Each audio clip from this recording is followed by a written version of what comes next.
Ryan Kim had fired 16 assistants in 3 months. They called him the Korean guillotine, behind his back. So when he walked into his company's lobby at 11 p.m. on a random Tuesday, the last thing he expected was to hear someone singing. And not just singing, destroying a Whitney Houston song, in the cleaning supply closet, with a mop as a microphone. Ryan Kim stood frozen in his $3,000 Italian leather shoes, completely unable to move, because the voice coming from that closet, it was about to ruin his entire life. Hey besties, welcome back to our channel. If you're new here, you've just stumbled onto the best storytelling corner of YouTube. Make sure you hit that subscribe button, tap the notification bell, and drop a comment telling us where you're watching from. Now, let's dive into this deliciously dramatic story. The singing stopped abruptly. Ryan found himself absurdly disappointed, like someone had snatched away dessert before he'd taken a bite. The supply closet door creaked open, and a woman emerged holding a mop like it was a Grammy award. She was wearing the standard navy blue cleaning uniform, her black hair pulled back in a sleek, low bun that somehow looked more elegant than the hairstyles he'd seen at charity galas. Her skin was a rich, deep brown, and her eyes, when they landed on him, held absolutely zero fear. That was new. Building's closed, she said flatly, unless you're here to steal office supplies, in which case, the good staplers are on the 3rd floor. I won't tell. Ryan blinked. Nobody talked to him like that. Not his board members, not his competitors, not even his own mother, who still tried to set him up with every Korean woman between the ages of 25 and 35 within a 100-mile radius. I own this building, he said. The woman, her name tag read Petra, looked him up and down. Her expression suggested she'd seen more impressive specimens at a gas station at 3 a.m. Sure you do, sweetheart. And I'm Beyoncé. You do sing like her, Ryan heard himself say. Well, maybe Whitney Houston. That was I Will Always Love You, wasn't it? The whistle notes need work, but the emotion was. Are you critiquing my mop karaoke? Petra Winslow planted one hand on her hip. At midnight, in your alleged building. It's 11:52, technically. Oh, forgive me, that changes everything. She started pushing her cleaning cart toward the elevators. Listen, Mr. I own this building.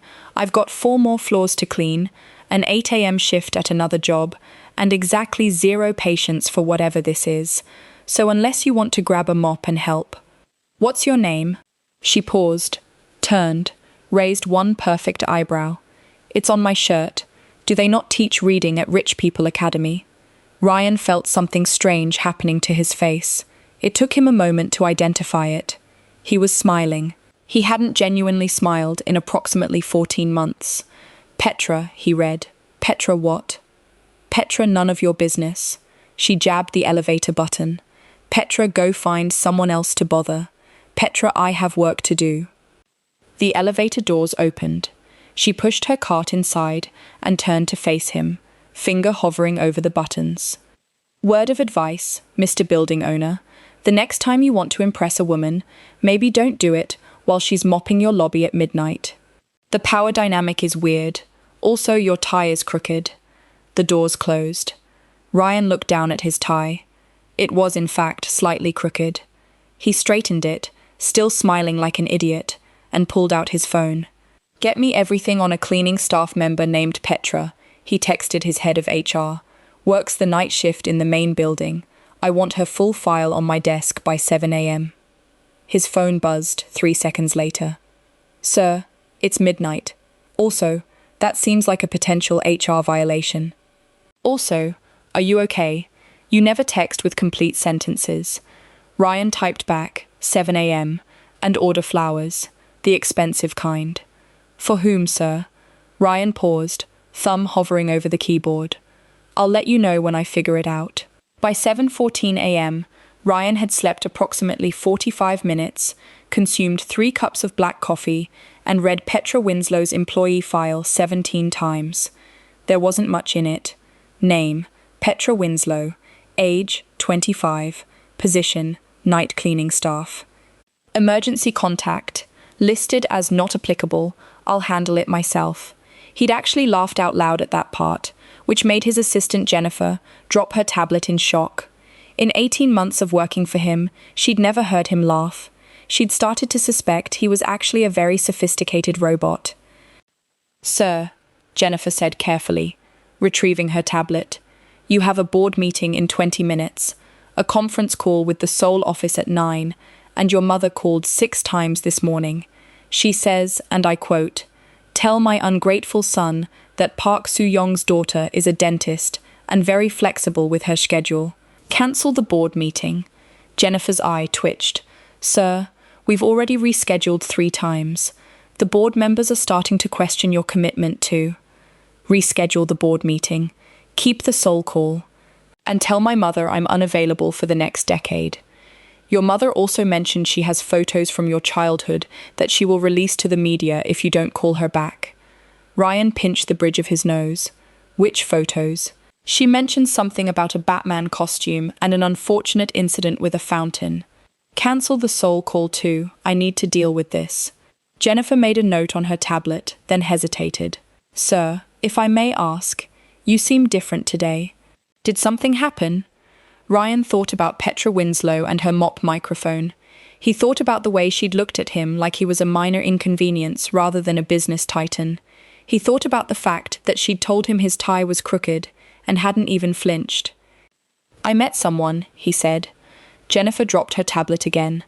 By noon, Ryan had learned 3 additional facts about Petra Winslow. Fact 1. She worked 3 jobs. Night cleaning at Kim Industries, his company. Morning barista at a coffee shop called The Grinding Truth. Terrible name. He'd have to look into that. Weekend receptionist at a recording studio in Koreatown called Soundwave Studios. Fact 2. She had absolutely no social media presence. None. Not even a dormant Facebook account from 2009. In 2024, this was either deeply suspicious or deeply impressive. Fact 3. According to the night security guard, bribed with a $200 gift card to his favorite steakhouse, she sang every single night. Different songs, always in the supply closet, always when she thought no one was listening. "She's got a voice like honey and gravel," the security guard, a man named Doug, had said with surprising poetry. "Makes me miss my ex-wife, but in a good way, you know, like I'm glad she's gone, but I can appreciate the memories while listening to this lady sing Adele." Ryan had nodded like he understood, which he didn't, because his romantic history consisted of 3 relationships that had ended with variations of "you care more about your company than you'll ever care about me," and 1 memorable incident involving a woman who'd sold their private text messages to a tabloid. Now he was standing in the lobby at 11:30 p.m., pretending to review something very important on his phone, waiting for a cleaning lady to emerge from the supply closet. His mother would be horrified. Ryan didn't care. At 11:43 p.m., the elevator dinged, and Petra Winslow emerged pushing her cleaning cart, wearing the same navy uniform, her hair in the same elegant bun. She saw him and stopped dead. "Oh, you've got to be kidding me." "Good evening," Ryan said, pocketing his phone. He'd practiced this in the mirror for 15 minutes. He'd looked insane. He'd done it anyway. "Do you not have a home?" Petra asked. "A mansion? A yacht? A private island where you can bother other billionaires instead of working women?" "I'm not a billionaire. Your watch says otherwise." Ryan glanced at his wrist. She was observant. That was annoying and attractive in equal measure. "I wanted to apologize for last night," he said. "I was abrupt." "You were weird," Petra corrected, resuming her cart pushing. "There's a difference. Abrupt would have been fine. Weird was weird." Ryan fell into step beside her. She smelled like lemon cleaning solution. And something else. Vanilla, maybe. It shouldn't have been appealing. It absolutely was. "Can I ask you something?" he said. "You're going to anyway. Rich people don't actually ask permission. Why do you work 3 jobs?" Petra stopped walking. She turned to face him, and for the first time, Ryan saw something flicker behind her eyes. Not vulnerability, nothing so simple, more like a door that had been opened a crack and then firmly closed. "Why do you stay at your office until midnight?" She counted. Why are you here 2 nights in a row, talking to a cleaning lady, instead of doing whatever CEOs do? Counting money, swimming in gold coins, attending secret Illuminati meetings? The Illuminati meets on Thursdays, Ryan said. I'm more of a weekend conspiracy guy. Petra's lips twitched, almost a smile. Not quite. Good night, Mr. Building Owner. Ryan, he said. My name is Ryan Kim. She tilted her head, studying him like he was a puzzle she wasn't sure she wanted to solve. I know who you are, she said quietly. I've worked in this building for 8 months. Your face is literally in the lobby, on a plaque, with inspirational quotes about synergy and innovation. Ryan winced. That was the marketing department's idea. I hate that plaque. You should. It makes you look constipated. She walked away, pushing her cart toward the east corridor. Ryan stood in the lobby for a long moment, replaying the conversation in his head, trying to figure out why he felt like he'd just lost something important. The grinding truth was exactly as terrible as Ryan had expected. The decor was aggressive: exposed brick, reclaimed wood, chalkboard menus with aggressively quirky descriptions. The Wi-Fi password was caffeinateme69. The baristas all had names like Sage and River and Moon. Except one. Petra Winslow stood behind the counter at 8:47 a.m., wearing a brown apron over a simple white t-shirt, her hair still in that perfect bun, making a latte with the kind of aggressive efficiency that suggested she'd done this approximately 10,000 times. Ryan joined the line. There were 6 people ahead of him. He waited. Ryan Kim, who had people to wait for him, who hadn't stood in a line since 2019, who could buy this entire coffee shop and turn it into a parking lot, stood in line like a normal human being. His disguise was not subtle. He'd worn a baseball cap. He didn't own baseball caps. Jennifer had been forced to purchase one at 6 a.m. from a 24-hour sporting goods store, and sunglasses, indoors, which made him look less like a CEO and more like a celebrity avoiding a DUI. It was not working. Sir, the woman in front of him said, Are you Ryan Kim, from Forbes? No. You look exactly like him. I get that a lot. We're distant cousins. Can I get a selfie? No. I have a skin condition. It's very tragic. The woman retreated, confused and suspicious. Finally, Ryan reached the counter. Petra looked up from the espresso machine, saw him, and her expression went through approximately 17 stages of disbelief before settling on resigned irritation. Of course, she said. Of course you're here. I wanted coffee. There are 9,000 coffee shops in Los Angeles. You picked this one because... Yelp reviews. Very compelling. Someone said your cold brew changed their life. That's because our cold brew has twice the legal caffeine limit. It doesn't change your life. It just makes your heart do weird things. She grabbed a cup, marker poised. What can I get you? Surprise me. Petra's eyes narrowed. Dangerous choice. I once served a rude customer a quad-shot espresso with sugar-free vanilla and oat milk, he cried. Because it was bad? Because he was lactose intolerant. Didn't tell me, assumed oat milk was fake, drank it anyway, and had a very public emotional breakdown about his divorce. The oat milk was a trigger, apparently. His ex-wife was into wellness stuff. Ryan stared at her. That's the most chaotic thing I've ever heard. Welcome to customer service. She started making something. Ryan couldn't tell what. Her movements were quick, practiced, almost artistic. Why are you really here, Mr. Kim? Ryan. Mr. Kim. I wanted to see you. The espresso machine hissed. Petra didn't flinch, didn't pause, didn't acknowledge the statement at all. That's concerning, she said, finally. I've seen you twice. Both times I was working. Both times you appeared out of nowhere like a well-dressed ghost. Either you're stalking me, which is a crime, or you're having some kind of midlife crisis at age, 30? 28. 28. Having a midlife crisis at 28. That's sad. That's genuinely sad. Ryan accepted the cup she slid across the counter. It was a beautiful drink, layers of caramel and cream and espresso, topped with a perfect leaf design in the foam. This looks amazing. It's called the Ego Death. 4 shots, caramel, oat milk, and a sprinkle of existential dread. That'll be $8.75. Ryan handed her 100. Petra stared at the bill, stared at him, stared at the bill again. I don't have change for this.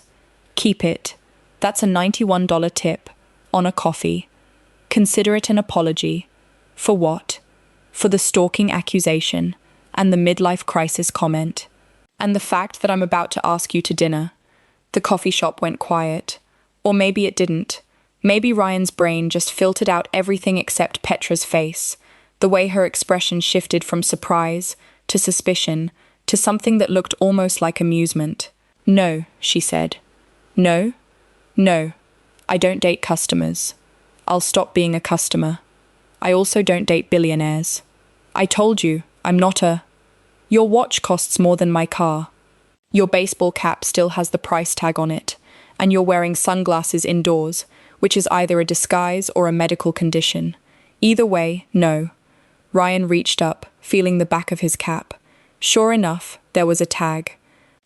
In my defense, he said, I've never bought my own clothes before. Jennifer handles that. Who's Jennifer? Your wife? Your girlfriend? Your sister who enables your weird behavior? My assistant, who is very tired and very concerned about my recent life choices. Petra leaned across the counter, close enough that Ryan could smell vanilla again, close enough that he could count the tiny gold flecks in her dark brown eyes. Here's the thing, Mr. Kim. Ryan, whatever. I've worked 3 jobs for 2 years. I've dealt with drunk customers, handsy managers, and a truly unreasonable number of men who think I owe them my time because they left a big tip, or said something nice about my voice, or appeared in my workplace multiple times, like a designer suit-wearing stalker. I don't have time for whatever this is. I don't have energy for whatever this is, and I definitely don't have interest in whatever this is. She straightened up. Your coffee's getting cold. Have a nice day. Ryan took a sip of his coffee. It was, genuinely, the best thing he'd ever tasted. I'll see you tonight, he said. You absolutely will not. I own the building where you work. I have every right to be there. Then I'll switch to the afternoon shift. I'll come in the afternoon. Don't you have a company to run? I have people for that. Petra's composure cracked, just slightly, just enough for Ryan to see the ghost of a smile trying to fight its way to the surface. You're insane, she said. You know that, right? This is not normal behavior. I've been told. By your therapist. By my ex-therapist. She quit, said I was making her question her career choices. This time, Petra did smile. It was small, reluctant, quickly hidden, but it was there. Good night, Mr. Kim, she said, which didn't make sense because it was morning. But Ryan understood. It was a dismissal, a closing statement, a period at the end of a sentence. What Petra didn't understand yet was that Ryan Kim had built a $4 billion empire by refusing to accept periods. He specialized in ellipses, in to be continued, in showing up again and again until the universe gave him what he wanted. And what he wanted, suddenly and inexplicably and completely irrationally, was for Petra Winslow to have dinner with him. He left the coffee shop with his $91 coffee and a plan. Soundwave Studios was a converted warehouse in Koreatown, sandwiched between a Korean barbecue restaurant and a nail salon called Nail Me Once, Shame on You. Ryan had done his research. The studio was small but respected. They'd recorded 2 Grammy-nominated albums and a viral K-pop demo that had gotten a teenager signed to a major label. The owner was a Korean-American woman named Gracie Park, who'd worked in the music industry for 30 years and had, according to LinkedIn, 0 tolerance for nonsense and infinite patience for talent. Ryan liked her already. He walked in at 2 p.m. on Saturday, wearing what he hoped was a casual billionaire look. Dark jeans, a simple white button-down, no watch. Jennifer had confiscated it. The receptionist's desk was empty, but he could hear music coming from somewhere deeper in the building. Not recorded music, live music. Someone was singing. Ryan's heart did something anatomically improbable. He followed the sound down a narrow hallway, past gold records on the walls, past a poster that said, "Music is the answer, we forgot the question," until he reached a door marked Studio B. Through the window, he could see Petra. She was wearing a simple yellow dress, nothing fancy, but it caught the studio lights and made her skin glow, and she was standing in front of a microphone with her eyes closed, singing like the room was empty, like the world was empty, like nothing existed except her and the song. It was something Ryan didn't recognize. Not a cover, not Whitney or Adele or Beyoncé. It was hers. The lyrics were about working late and waking early, about chasing something you couldn't name, about being tired in your bones but alive in your soul. It was sad and hopeful and angry and tender all at once. Ryan stood at that window for 4 minutes and 37 seconds. He knew because he counted. When the song ended, Petra opened her eyes and looked directly at him through the glass. She did not look surprised. "You've got to be kidding me," she mouthed. The studio door opened, and a woman in her 60s, with silver-streaked hair and the energy of someone who'd seen everything twice, emerged. "You must be the stalker," she said. "Ryan Kim, right? I've heard about you." Ryan blinked. "From whom?" "Petra. She called you the weird CEO who thinks my singing voice is a personality trait." The woman extended her hand. "Gracie Park. I own this place, and before you offer to buy it, no. Before you offer to invest, also no. Before you ask about Petra, definitely no. I wasn't going to. You were. Rich men always do. You see something beautiful and immediately try to acquire it. Petra's not a company. She's not a building. She's not an asset. She's a person who happens to have an extraordinary gift and absolutely no interest in being discovered, promoted, or romantically pursued by men who confuse obsession with affection." Ryan absorbed this. It was, he had to admit, fairly accurate. "What if I just want to talk to her?" he asked. Gracie snorted. "Then do what normal people do. Ask her, respect her answer, and for the love of God, stop showing up at her workplaces. It's creepy. I don't care how handsome you are. You think I'm handsome. I think you're a walking harassment lawsuit waiting to happen." Gracie stepped aside. "But you're here, and Petra's been singing that same song for 2 hours, which means she's either working through something or avoiding something. Given your presence, I'm guessing the latter." She walked away, leaving Ryan standing in the hallway like an idiot. The studio door opened again. Petra emerged, still in her yellow dress, her arms crossed, her expression a complicated mixture of annoyance and something else. Curiosity, maybe, or resignation. "You found my third job," she said. "Congratulations. Do you want a medal?" That song was incredible. Petra's jaw tightened. "You weren't supposed to hear that." "Why not?" "Because it's private. Because it's mine. Because I don't perform it for audiences. I perform it for me."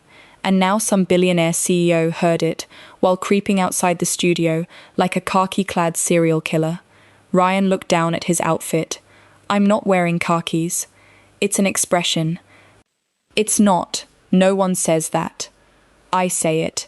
Therefore, it's an expression." Petra uncrossed her arms, then crossed them again, then finally let them hang at her sides, like she couldn't figure out what to do with her own body. "Why are you here, Ryan? And don't say coffee. This isn't a coffee shop. I wanted to hear you sing again. You could have waited until midnight. Apparently that's your stalking hour." "I couldn't wait." The words hung in the air between them. Ryan watched Petra's face, watched the way her expression flickered. Surprise, suspicion, something softer underneath. "That's a wild thing to say to someone you've known for 3 days," she said. "I know. It sounds like a line from a bad romance novel." "I know.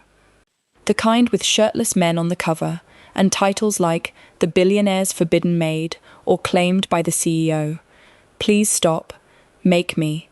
Ryan took a step closer. Petra didn't step back. "Have dinner with me," he said. "Not because I'm rich," he said. "Not because I'm persistent. Not because I think you owe me anything. Have dinner with me because I haven't stopped thinking about you since Tuesday night, and I don't know what to do about it, and I figured the healthiest option was to ask, instead of continuing to appear at your various places of employment like a romance novel villain. Petra was quiet for a long moment. That was almost self-aware, she said finally. I've been practicing. In the mirror. Jennifer makes me do affirmations every morning. Something about emotional intelligence and not making employees cry. You make employees cry? Allegedly. The reports are disputed. Petra's lips twitched. That almost smile again, fighting to break free. One dinner, she said. Ryan's heart stopped, restarted, stopped again. Really? One. And it's not a date. It's an interrogation. I'm going to figure out what your deal is, and then I'm going to explain, in great detail, why this, she gestured between them, is never going to happen. And then you're going to go back to your billionaire life, and I'm going to go back to my 3 jobs, and we're both going to pretend this weird chapter of our lives never happened. That sounds terrible. It's realistic. Realism is overrated, says the man who probably has a private jet. I have 2. One is for emergencies. Petra laughed, actually laughed. A real, full sound that made Ryan's chest ache in a way he didn't fully understand. Fine, she said. Tuesday, 7 p.m., and I'm picking the restaurant because if you take me somewhere with a tasting menu and foam on everything, I will leave. No foam. Got it. No tasting menus. Understood. And no more showing up at my jobs. I make no promises. Ryan. Petra. They stared at each other, something electric passing between them, something neither of them wanted to acknowledge. Tuesday, Petra said, and walked away. Ryan stood in the hallway of Soundwave Studios, surrounded by gold records and motivational posters, and realized he was in very serious trouble. The restaurant Petra chose was called Mama Tina's Kitchen. It was a tiny Caribbean-Korean fusion spot in a strip mall, between a laundromat and a store that sold exclusively wigs. The sign was hand-painted. The parking lot had 3 spaces. The menu, which Ryan found online after 17 minutes of searching, featured items like jerk chicken bibimbap and oxtail kimchi stew. Ryan arrived at 6:45 p.m., wearing the most casual outfit he owned. He'd told Jennifer to take the night off. He'd turned his phone on silent.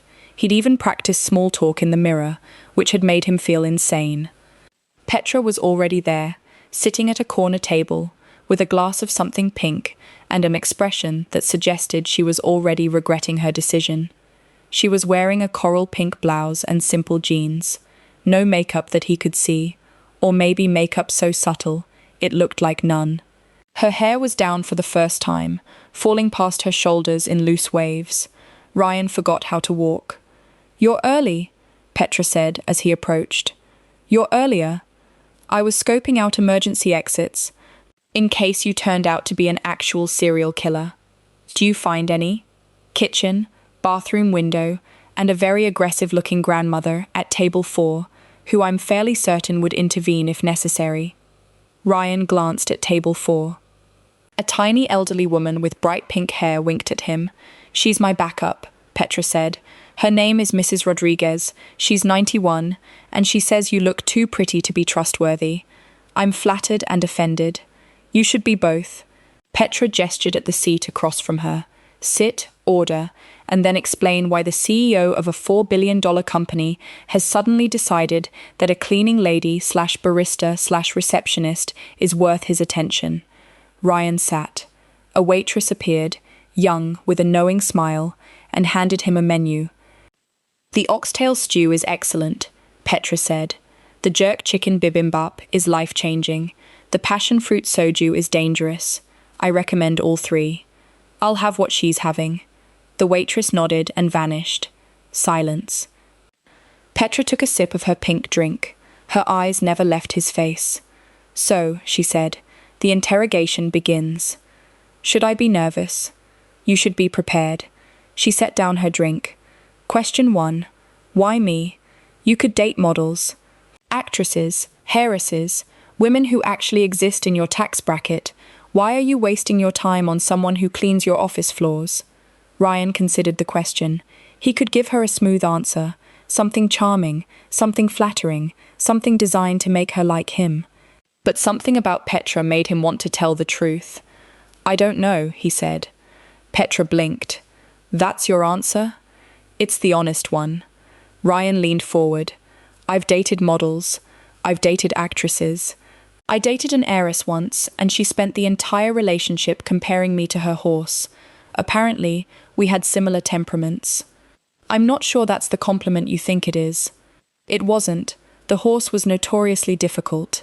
Ryan paused, gathering his thoughts. All of those relationships were transactional. They wanted access, or attention, or the ability to say they dated Ryan Kim. And I wanted, I don't even know, someone to show up to events with? Someone to prove I was normal? Normal people don't have 2 private jets. Point taken. Ryan picked up his water glass, turned it in his hands. When I heard you singing in that supply closet, something happened. I don't know how to explain it. You weren't performing for anyone. You weren't trying to be seen. You were just existing, fully, in a way I haven't done in years. Petra was quiet. Her expression had shifted, still guarded, but with something softer underneath. That's a lot of emotional weight to put on a stranger singing Whitney Houston with a mop, she said finally. I know. It's probably projection. It's probably loneliness. It's probably the fact that my therapist quit, and I haven't processed anything in 18 months. Ryan smiled, self-deprecating. But I also think, maybe it's real. Maybe I heard something in your voice that I've been looking for. Maybe I'm not crazy. You're definitely crazy. But maybe also right. The food arrived. Oxtail stew, jerk chicken bibimbap, passion fruit soju. It smelled incredible. Mrs. Rodriguez gave Ryan a thumbs up from table 4. Petra picked up her chopsticks. Question 2. What do you actually want? From me, from this. Be specific. I want to know you. That's vague. I want to know why you work 3 jobs. I want to know why you sing in supply closets. I want to know what that song was about, the one you were recording. I want to know what makes you laugh, and what makes you angry, and what you dream about when you're not too tired to dream. Petra stabbed a piece of oxtail with more force than necessary. That's a lot to ask from a first dinner. You said it wasn't a date, so technically, this is just an interview. An interrogation, different energy. Then interrogate me back. Ask me anything. Petra chewed slowly, considering. Then, why haven't you smiled once since you sat down? Ryan blinked. I smiled when. You've been doing the billionaire thing, the controlled expression, the carefully managed micro-reactions. It's very impressive and very exhausting to watch. I've seen you smile for real, twice. Both times, I caught you off guard. So, why the mask? It was a good question, an uncomfortable one. Because if I let people see the real me, they use it against me, Ryan said quietly. Every vulnerability becomes leverage. Every emotion becomes a headline. I learned a long time ago that it's safer to be controlled, boring, predictable. That sounds lonely. It is. Then why do it? Because the alternative is worse. Petra set down her chopsticks. For a long moment, she just looked at him. Really looked, in a way that made Ryan feel exposed. I'm going to tell you something, she said, and you're going to listen without interrupting. Can you do that? Yes. I'm not looking for a relationship. I'm not looking to be saved, or discovered, or swept off my feet by a handsome CEO who thinks my voice is special. I have plans, goals, a life I'm building, piece by piece, on my own terms. I work 3 jobs because those jobs give me flexibility, freedom, the ability to pursue music without relying on anyone else. Kang, Ryan started to speak. Petra held up a hand. Not done. I've met men like you before. Men who see something they want and assume they can acquire it. Men who confuse attraction with connection, intensity with compatibility. I'm not interested in being someone's fascinating distraction. I'm not interested in being a story you tell at parties. Oh, I once dated a cleaning lady who could sing. That's not... Let me finish. Petra's voice was firm but not unkind. You seem like a good person. Weird, but good. And I'd be lying if I said I wasn't intrigued. But intrigue isn't enough. Not for me. So if you want to be in my life, in any capacity, you need to understand something. I'm not going to rearrange my existence to fit into yours. I'm not going to quit my jobs because you think they're beneath me. I'm not going to stop singing in supply closets because you think I deserve bigger stages. Those choices are mine, not yours. Silence. Ryan felt something shift inside him, some fundamental rearrangement of priorities. Can I speak now? He asked. Yes, I hear you, and I understand. And I'm not asking you to change anything. I'm asking for the opportunity to be part of your life as it already is. Not to rescue you, not to elevate you, just to be there, however much you'll let me. Petra's expression was unreadable. That's a nice speech. It's the truth. Rich people's version of the truth tends to be flexible. Then let me prove it. How? Ryan thought about it. Then I have a proposal. Not a romantic one, a practical one. Give me 1 month, 30 days. During that time, I won't try to change anything about your life. I'll come to your coffee shop as a normal customer. No $100 tips. I'll say hello when I see you at the building. No midnight lurking. I'll be present without being intrusive, and at the end of 30 days, you can decide if you want me around.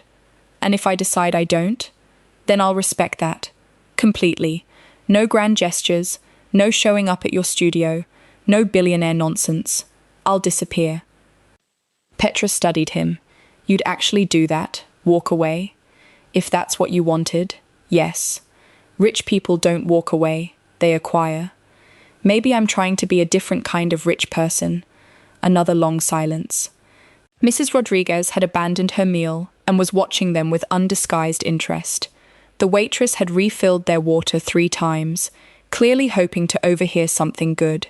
Finally, Petra sighed. 1 month, and I have conditions. Name them. No expensive gifts. No trying to get me better jobs. No telling people about my singing, especially not industry people who might try to discover me, and absolutely no showing up at my apartment. You have an apartment? I'm not telling you where it is. Fair. Also, you have to actually drink the coffee at the coffee shop. Every time. No ordering and leaving. Some of that coffee is genuinely concerning. Then you'll build character. Petra extended her hand across the table. Deal? Ryan shook it. Her hand was warm, her grip surprisingly strong. Deal, he said, and something began. Day 3. Ryan walked into the Grinding Truth at 8:30 a.m. and ordered the ego death. Petra made it without comment, charged him $8.75, and gave him exact change when he tried to pay with a 20. Training begins, she said. For what? Normal person behavior. It's going to be painful for you. Day 7. Ryan discovered that the oat milk at the Grinding Truth was in fact excellent, and that the regular customers had formed a betting pool about his identity. Current theories include witness protection, disgraced politician, and extremely convincing Ryan Kim impersonator, Petra reported. What's the leading theory? That you're a method actor preparing for a role as a corporate villain. Someone suggested you're the next Marvel antagonist. I could be a Marvel antagonist. You don't have the cheekbones. Day 12. Ryan ran into Petra in the lobby of his building at 11 p.m. She was pushing her cleaning cart. He was coming from a board meeting that had lasted 7 hours and ended with someone crying. Not his fault, mostly. You look terrible, Petra said. Thank you, that's very kind. I mean it. When's the last time you slept? What day is it? Petra stared at him. Then wordlessly, she reached into her cart, pulled out a granola bar, and handed it to him. Eat this. Go home, sleep. I have. Whatever you have can wait. You're no good to anyone if you collapse. She paused. Also, you're scaring the security guards. They think you're a ghost. Ryan ate the granola bar. It was excellent. He didn't ask where she'd gotten it. Day 18. Tell me something about yourself, Ryan said. He was sitting at his usual table at the Grinding Truth, nursing his fourth coffee of the week. Something real. Petra wiped down the counter, considering. I can solve a Rubik's Cube in under 2 minutes. That's impressive. I learned to impress my younger brother. He was going through a phase where he only respected people who could solve puzzles. She smiled. A real one, unexpected and lovely. He's 16 now, still obsessed with puzzles, also very tall. I think he might be taller than me, which I find personally offensive. You have a brother? I have 3, all younger, all significantly more annoying than they were as children. Are you close? Petra's smile softened. Yeah, we are. Day 23, Ryan arrived at Soundwave Studios with 2 cups of coffee, one for Petra, one for Gracie Park. Gracie accepted hers with suspicion. You're still here. I'm persistent. I've noticed. She took a sip, raised an eyebrow. This is good. Where's it from? The Grinding Truth. Petra made this. No, the other barista, but Petra taught her the recipe. Gracie studied him for a long moment.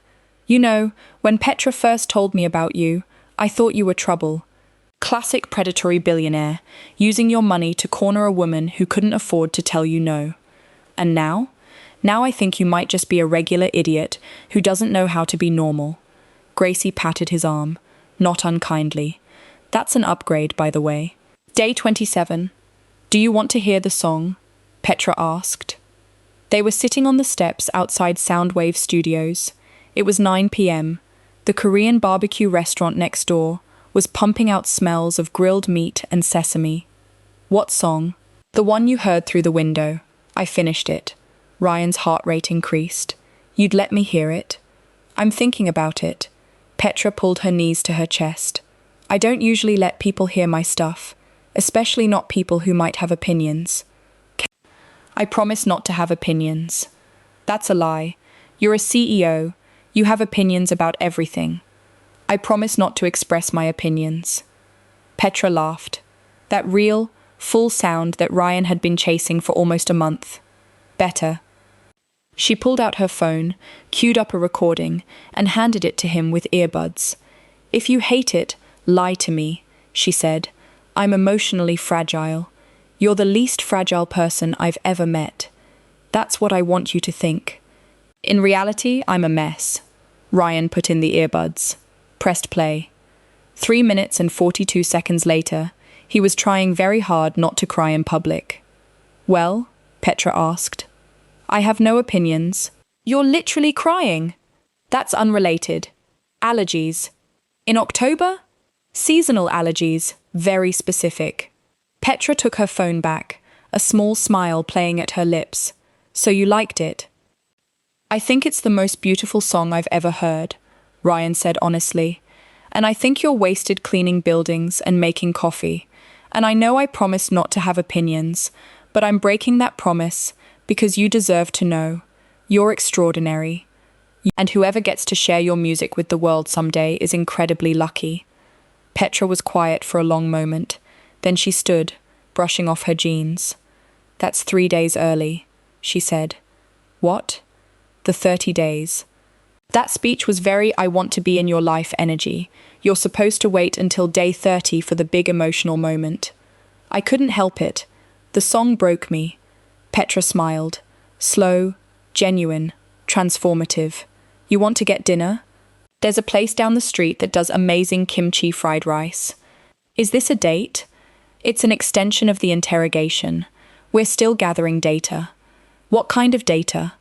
Whether you can handle spicy food without crying. I absolutely cannot. Then it'll be entertaining. She extended her hand. Come on, Mr. Kim. Let's see what you're made of. Ryan took her hand.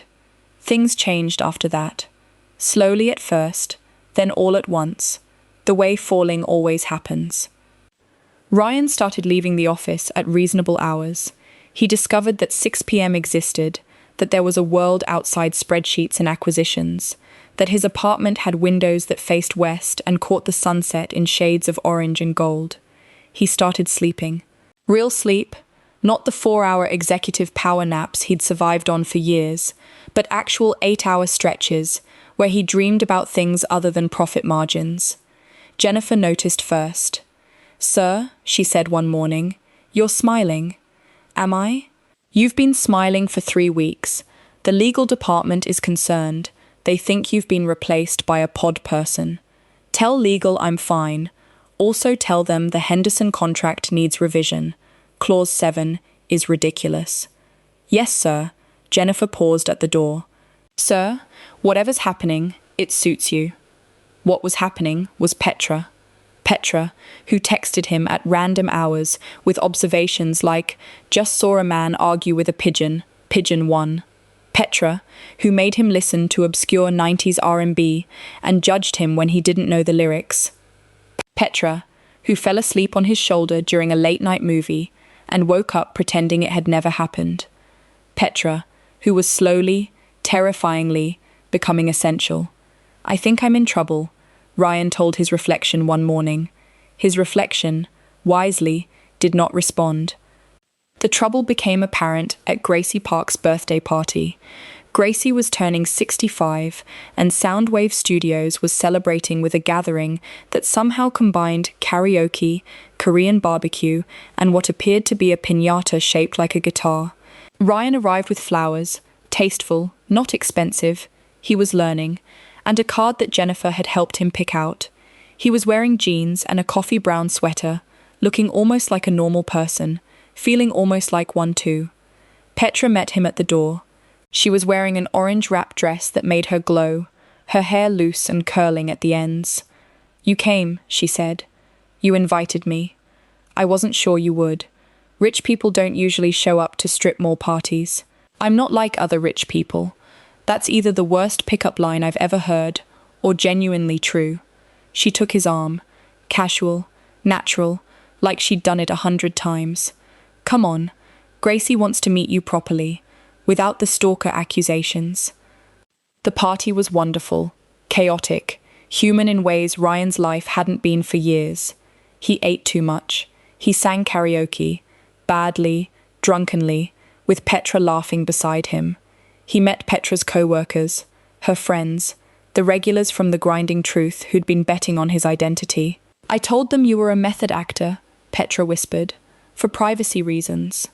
"That's very thoughtful. Also because the truth is weirder. My billionaire boyfriend showed up at my jobs until I agreed to date him. Sounds like a Lifetime movie." Ryan's brain short-circuited. "Boyfriend?" Petra froze. That wasn't, I meant, you called me your boyfriend." It slipped out. "Do you want me to be your boyfriend?" "I want you to stop making this into a thing." "It's already a thing. You said boyfriend." Ryan was grinning now. Full, uncontrolled, embarrassingly wide. "You admitted we're dating." "I admitted nothing. This conversation is entrapment. Petra Winslow wants to be my girlfriend." "I absolutely do not." Ryan kissed her.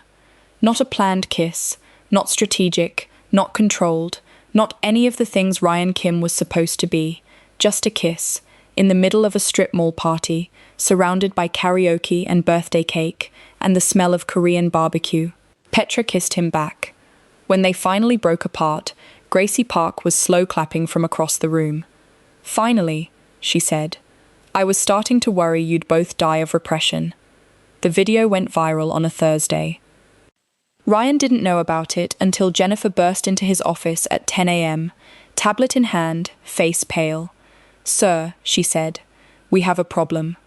The video was 17 seconds long. It showed Petra at the Grinding Truth, singing while she cleaned the espresso machine. Someone had filmed her through the window, uploaded it with the caption, "Found a star at my local coffee shop," and within hours, it had 3 million views. By noon, it had 8 million. By evening, entertainment blogs were running stories. Mystery singer goes viral. Who is the coffee shop angel? The voice that's breaking the internet. Petra called Ryan at 7 p.m. Her voice was flat in a way he'd never heard before. "Someone found out where I work," she said. "There's a news van outside the coffee shop. I'm coming." "Ryan, stay inside. Don't talk to anyone. I'm coming." He broke approximately 14 traffic laws getting there. The news van was, indeed, parked outside, along with 3 other vehicles and a small crowd of people with phones. Ryan pushed through them, ignoring shouted questions, and found Petra in the back room, with her manager, a middle-aged woman named Sandra, who looked like she'd rather be anywhere else.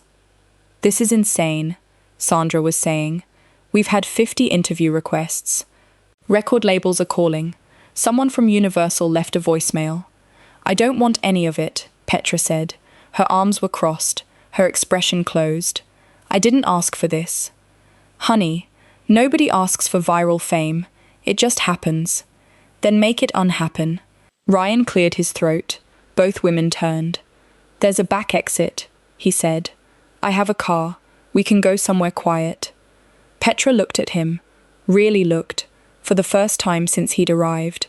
Her eyes were red. She'd been crying. "Did you do this?" she asked. The question hit Ryan like a physical blow. "What?" "The video, the exposure. Did you arrange it? To help my career? To give me a platform?" "Petra, I would never. Because you know the right people. You could make this happen. You could orchestrate the whole thing and make it look organic." "I didn't. I swear to you, I had nothing to do with this." Petra stared at him. The silence stretched. "I want to believe you," she said finally, "but I don't know if I can." The drive to Ryan's apartment was silent. Petra sat in the passenger seat, staring out the window, her jaw tight.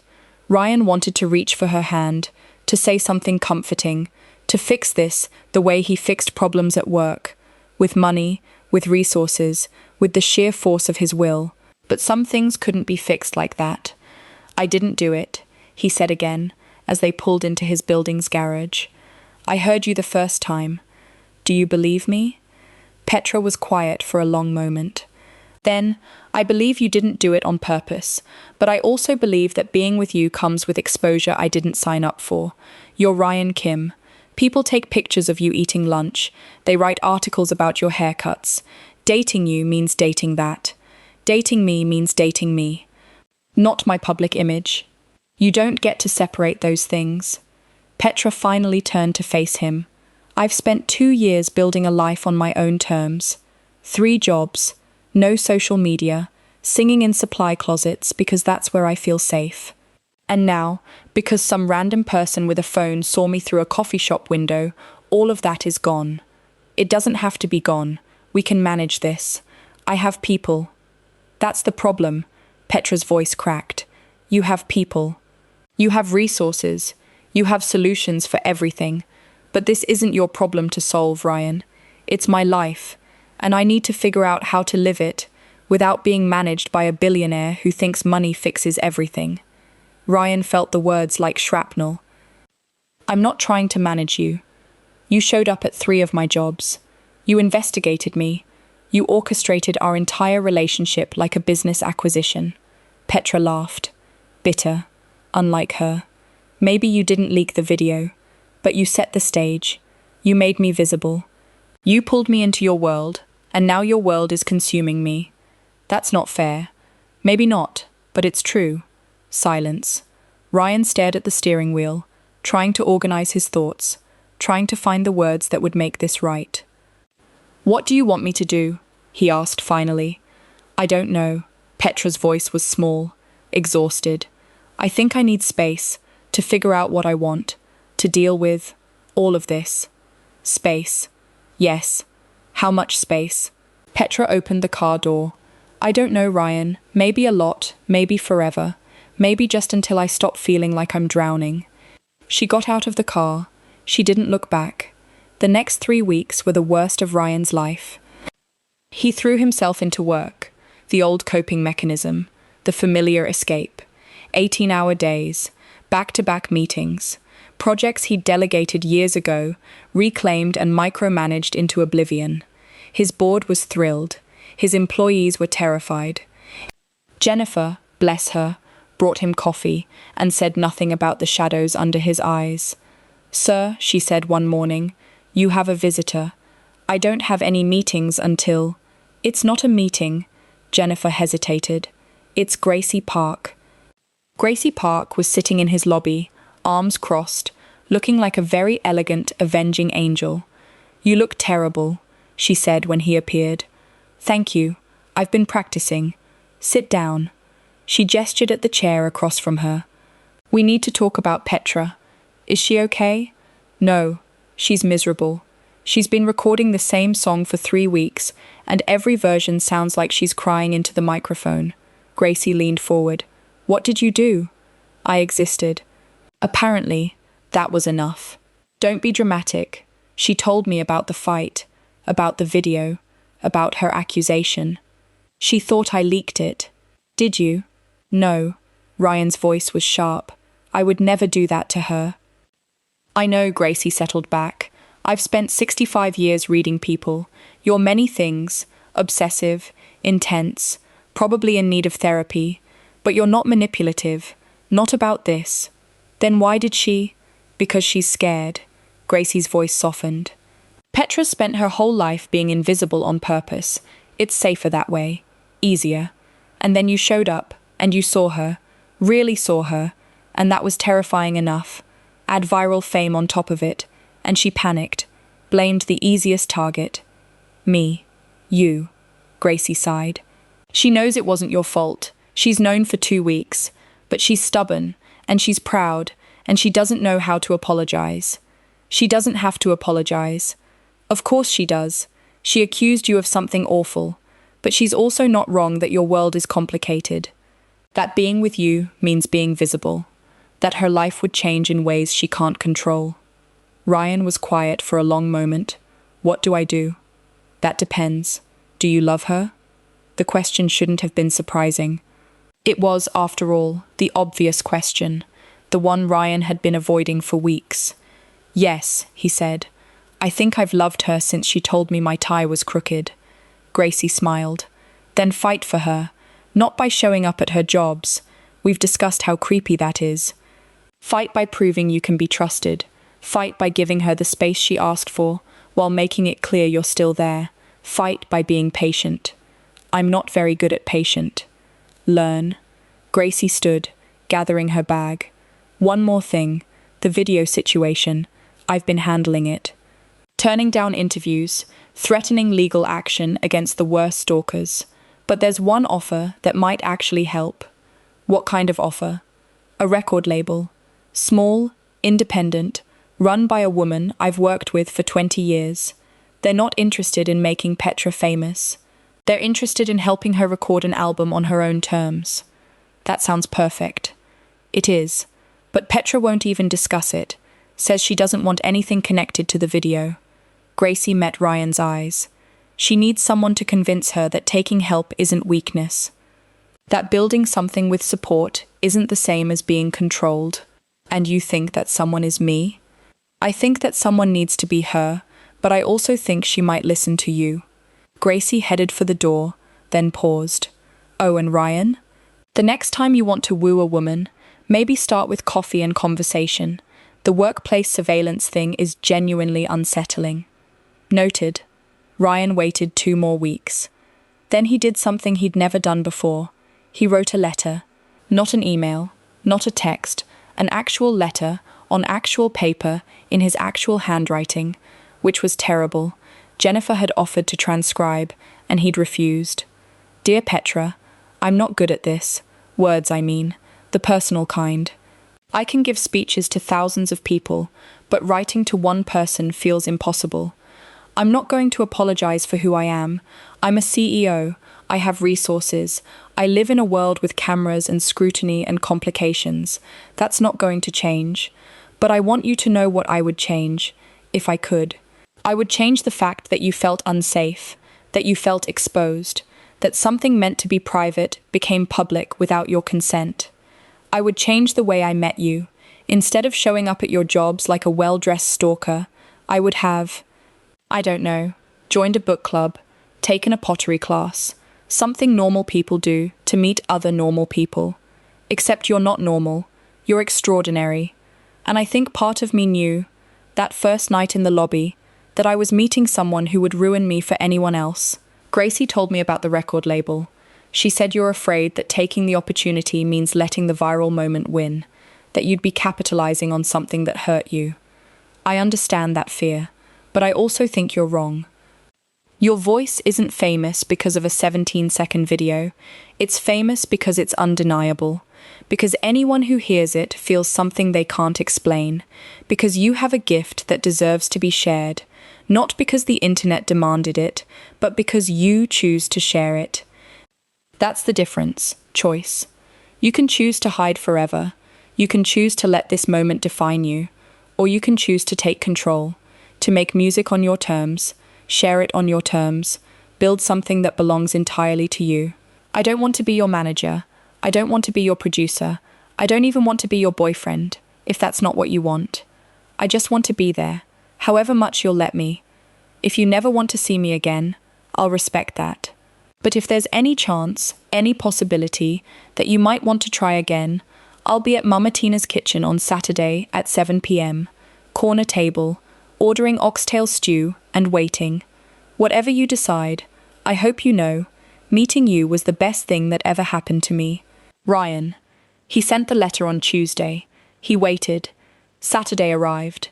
Ryan sat at the corner table at Mama Tina's, wearing a simple white shirt and dark jeans, trying not to look at the door every 30 seconds. He was failing. 7 p.m, no Petra. 7:15 p.m, still no Petra. 7:32 p.m. The waitress brought him water with a sympathetic look. 7:45 p.m. Ryan's chest ached. At 7:58 p.m, the door opened. Petra walked in wearing a sky blue sundress and an expression Ryan couldn't read. She paused at the entrance, scanning the restaurant, and when her eyes found his, she didn't smile. But she didn't leave either. She crossed the room and slid into the seat across from him. "You waited," she said. "I said I would. It's been an hour. Time flies when you're panicking internally." Petra's lips twitched, that almost smile he'd missed more than he could express. "I got your letter," she said. "I gathered. It was good, for someone who claims to be bad at words. I had 17 drafts. Jennifer threatened to quit if I made her proofread another one." Petra laughed, small, surprised, real. "I thought about what you said. About choice. About control." She took a breath. "I called the record label." Ryan's heart stopped. "You did?" "We're meeting next week, to discuss terms, to see if it's a good fit." She met his eyes. "I'm not signing anything yet, but I'm considering it." "That's amazing. It's terrifying. But I've decided that terrifying isn't always bad." She reached across the table, her fingers brushing his. "I also decided something else." "What?" "I owe you an apology. For the accusation. For the running. For being too scared to trust you." "Petra, let me finish." Her voice was steady. "You didn't do anything wrong. You showed up. You were patient. You gave me space when I asked for it, and stayed present when I needed to know you were there. That's not manipulation. That's love." Or more. The word hung in the air between them. "Love?" Ryan repeated. "Don't make me say it again. It was hard enough the first time. I would like you to say it again. Specifically. With more detail." "You're the worst." "I've been told." Petra smiled. Full, warm. The smile Ryan had been waiting weeks to see. "I love you, Ryan Kim. Despite your 2 private jets and your creepy workplace surveillance, and your genuinely concerning coffee consumption. I love the way you laugh when you're caught off guard. I love that you're trying to be a different kind of rich person. I love that you wrote me a letter with terrible handwriting and 17 drafts. 18, actually. I didn't count the first one because it was mostly incoherent rambling. 18 drafts." Petra squeezed his hand. "That's the most romantic thing anyone's ever done for me. I can do more romantic things. I have resources. We've discussed this. No expensive gifts. What about reasonable gifts?" I saw a mug that said, "World's okayest singer," and I thought. Petra kissed him. Not a planned kiss. Not strategic, not controlled. Just a kiss. In the corner of Mama Tina's kitchen, surrounded by the smell of oxtail stew and the sound of Mrs. Rodriguez cheering from table 4. When they broke apart, Ryan was smiling so hard his face hurt. "Is this a date?" he asked. "This is a reconciliation. Can reconciliations also be dates?" "I'll allow it. Does that mean you're my girlfriend again?" "Officially? I never stopped being your girlfriend. I was just on a dramatic hiatus." "That's the most you thing I've ever heard." Petra grinned. "Get used to it, Mr. Kim. You're stuck with me now." Ryan decided that being stuck didn't sound so bad. 1 year later, the album was called Supply Closet Sessions. Petra had insisted on the title, despite the record label's concerns that it wasn't marketable, but Ryan had learned, over the past year, that arguing with Petra about her music was pointless. She knew what she wanted and she would get it, with or without anyone's approval. The album debuted at number 3 on the Billboard charts. Ryan celebrated by buying The Grinding Truth, not to change it, but to ensure Petra would always have a place to make coffee if she wanted. She'd rolled her eyes at the purchase, but hadn't complained when he installed a state-of-the-art espresso machine. Gracie Park celebrated by throwing a party at Soundwave Studios that lasted until 4 a.m. and ended with karaoke renditions of every song on the album. Petra's brothers celebrated by showing up unannounced at Ryan's apartment, eating all his food, and threatening him with extremely creative violence if he ever hurt their sister. "They're joking," Petra had said afterward. "Mostly." The one with the tattoos seemed serious. "That's Gilbert. He's in law school. The threats are aspirational." Now, on a warm Saturday evening, Ryan stood in the crowd at Petra's first major concert, a sold-out show at the Greek Theatre. 5,000 people gathered to hear the voice that had once echoed in supply closets and recording studios. She was magnificent. Not because she was technically perfect. She wasn't. She missed a note here, stumbled over a lyric there, laughed at herself in a way that made the audience love her more. She was magnificent because she was real. Because she wasn't performing for the crowd. She was sharing something sacred, trusting 5,000 strangers with pieces of her soul. When she sang the song Ryan had first heard through the studio window, the one about working late and waking early, about chasing something you couldn't name, he cried again. Allergies, he would say later, very persistent. After the show, Petra found him backstage, still in her concert dress, orange this time. She'd developed a fondness for bright colors, grinning like she'd conquered the world. "So?" she asked. "What did you think?" "I think I'm the luckiest person alive." "That's not a review. That's flattery." "It's both." Ryan pulled her into his arms. "I'm so proud of you." "I'm proud of me too." Petra rested her head on his shoulder. "Did I mention I'm headlining a tour next year? 15 cities. 3 months." "You mentioned." "Did I mention you're coming with me?" "That was implied." "Did I mention I love you?" "You could mention it more often." "I love you, Ryan Kim, even though you still have 2 private jets and questionable taste in baseball caps. I love you too, Petra Winslow, even though you make fun of my baseball caps."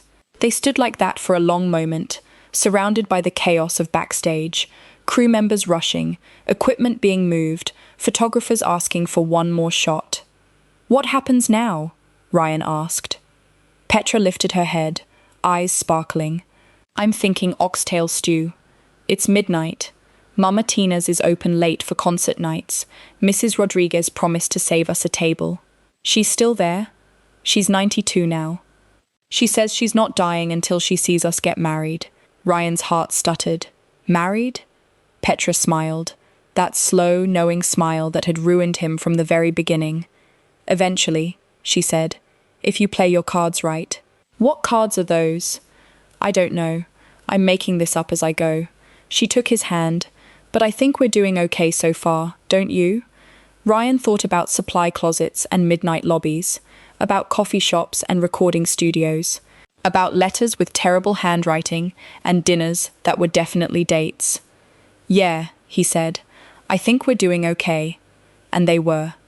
And that is the story of Ryan and Petra, proof that love can find you in the most unexpected places. If you enjoyed this story, smash that like button, subscribe if you haven't already, and drop a comment telling us your favorite part. Also, hit that notification bell so you never miss another story. We've got so many more coming your way. More romance, more drama, more characters you'll fall in love with. Bye for now.